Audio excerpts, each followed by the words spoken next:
So what up guys, magandang hapon. Dito na naman tayo, gagawa na naman tayo ng panibagong vlog. Bali for today's vlog is tayo ngayon, magpapa change oil tayo, tapos pa-refresh tayo ng panggilid. Kasi medyo napapansin ko na sa aking body is parang humihina na yung kanyang humihina na ng kanyang karisma at saka yung hatak niya kasi. So yun, tayo ngayon, papa-refresh tayo ng panggilid natin. And tatanong na rin natin kung ano yung mga do's and don'ts ng pagka nagpagawa ng panggilid or pagka nagpa-refresh. Tingnan natin kung magiging mas malakas siya ulit. Alright mga papi, dito na ako, I'm back.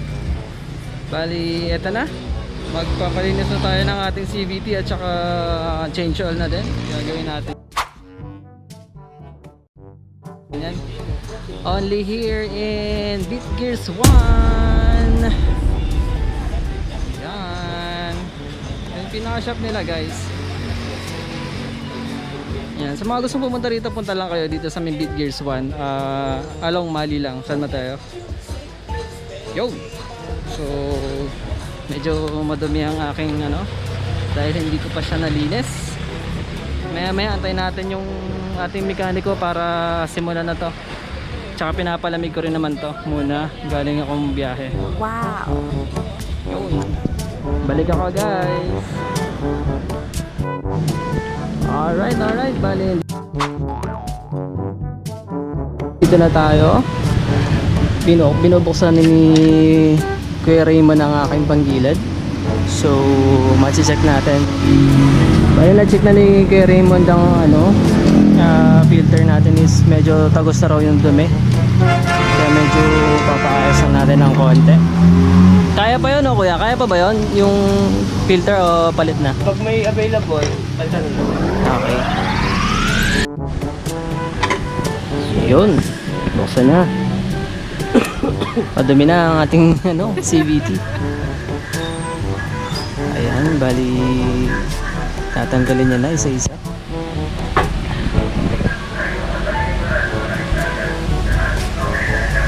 Racing water na, racing pulley.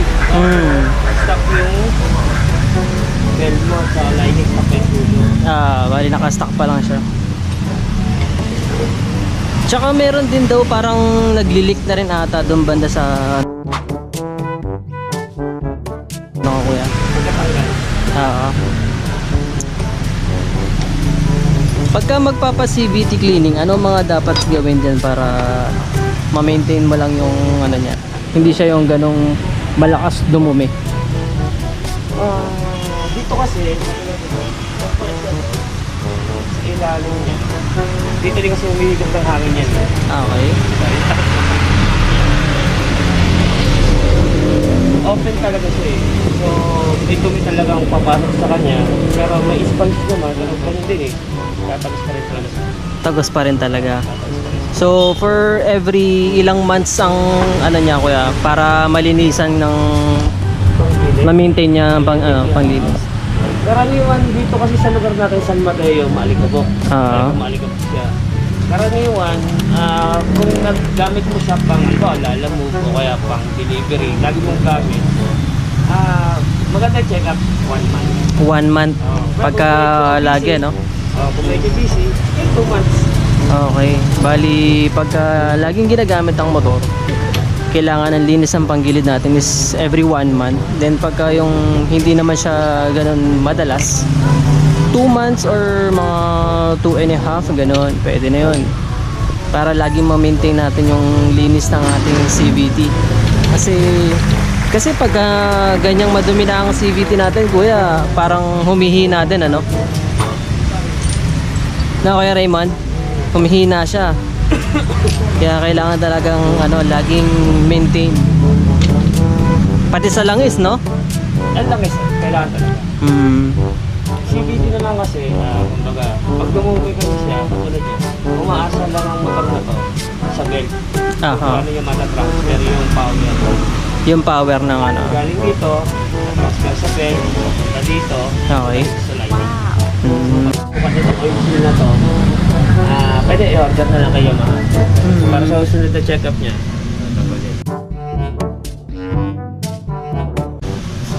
May tagos na yung oil seal natin. Ayun guys, pali sa mga may scooters dyan or kahit anong mga motor, punta lang kayo dito sa may Beat Gears 1 sa may Mali San Mateo. Then hanapin nyo lang din si Kuya Raymond. Pali siya yung pinaka parang master of mechanics dito. Wow. Ayun, basta hanapin nyo lang si Kuya Raymond.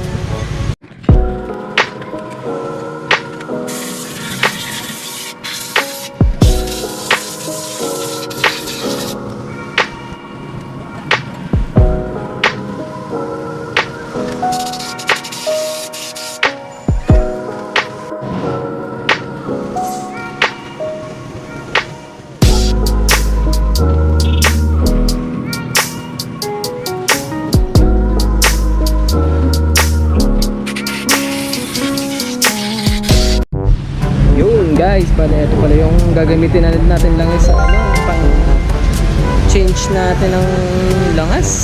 So naka RSing tayo, fully synthetic na siya. Wow. Dito lang yan sa Beat Gears 1. Pagka magpapaano kayo dito lang, ito lang kunin yung RS8 is good performance na rin talaga. Kaya ano pang inaantay nyo? RS8 na guys.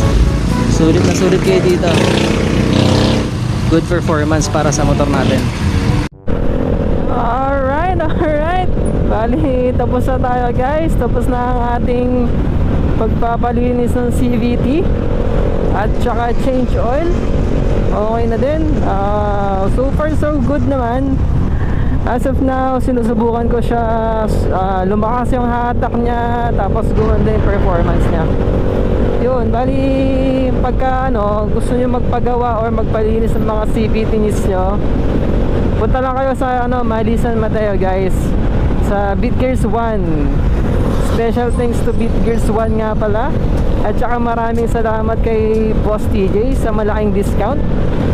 And napakahusay ng mekaniko niya, si Kuya Raymond, kasi madami din ako natutunan na about sa pag-ano ng CVT natin, sa pag-aalaga nun. So yun, sa mga gustong bumisita sa shop ni Boss TJ, punta lang kayo, Mali San Mateo lang siya, Beat Gears 1 guys. Yun, maraming salamat sa ulitin.